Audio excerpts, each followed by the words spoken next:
આજે બનાવવાનું હતું પનીર, એટલે પનીરની સામગ્રી બધી લઈ લીધી અને કડાઈ મૂકી દીધી અને કડાઈમાં પછી તેલ ગરમ થયું એટલે નાખી દીધી હિંગ અને પછી જીરું પણ નાખી દીધું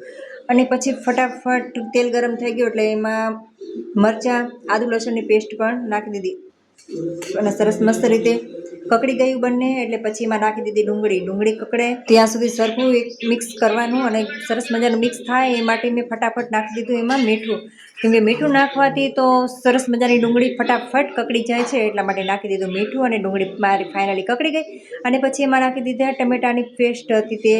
અને ટમેટાની પેસ્ટ અને ડુંગળી એકદમ મસ્ત રીતે મિક્સ કરી નાખ્યા અને પછી એમાં નાખવાનો તો મસાલો એટલે મેં નાખી દીધી હળદર અને પછી નાખી દીધું સ્વાદ અનુસાર તીખું, અમે બહુ ખાતા નથી, 1 ચમચી મસાલો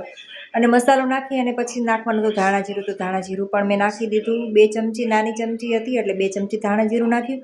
અને પછી મસ્ત રીતે હલાવી નાખ્યું અને મારી ગ્રેવી તૈયાર થાય છે પનીરની. તો પછી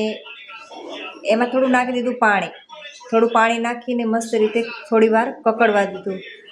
થોડું પાણી નાખી દીધું, ગ્રેવી બની ગઈ મસ્ત રીતે. હવે એમાં મારે નાખવાનું હતું પનીર ખીણેલું,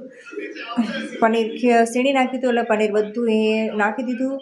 અને પછી મારું ગ્રેવી પણ તૈયાર હતી અને પનીર એમાં નાખી દીધું એટલે સરસ મજાનું હલાવી નાખ્યું અને મારું પનીર થઈ ગયું રેડી. તો થઈ ગયું છે પનીરનું શાક અને પાપડ અને રોટલી, કોરી રોટલી અને તળેલી રોટલી. તો આવજો, મળીએ બીજા વિડીયોમાં.